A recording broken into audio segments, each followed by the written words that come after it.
We are looking at widespread wet weather, which has actually already been going for a couple of days through central and western parts of Queensland, as well as around the North Tropical Coast. We've seen many hundreds of millimetres in these places since about the weekend, and for some places that is extremely unusual to get that amount of rain, particularly over central parts of the state. Typically they run quite dry.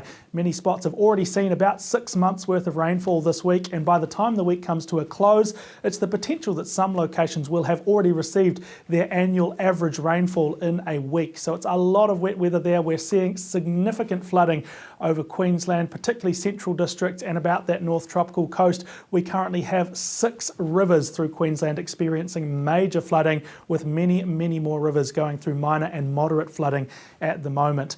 In the days ahead though, we anticipate this rain to move into new areas. Not so much today or tomorrow. It will still really focus on central Queensland in the next 48 hours.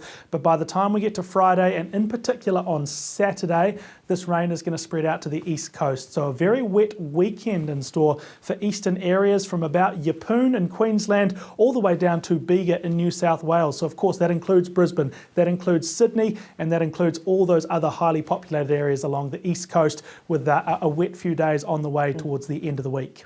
And so river flooding and flash flooding risks with this?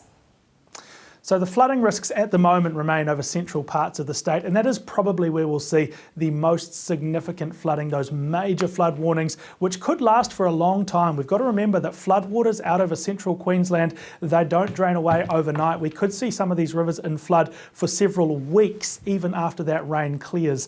As we move into the weekend and the heavier rain and the wet weather spread towards the east coast, we will see some flood risks pop up across those populated eastern parts. In particular, around southeast Queensland, the land is still fairly saturated, coming in hot on the heels of Tropical Cyclone Alfred. That means any rain that does fall there in the coming days is not going to soak into the ground. It's going to immediately run off of the saturated landscape into the river network, and those rivers could see a very quick response in reform of flooding if that rain does ramp up. So at the moment, it is a watch point, but as we get a bit more confidence in the forecast in the coming days, I'd be looking out for Friday night and I'd be looking out for Saturday as the days for potential rain and flooding across the eastern seaboard of the country.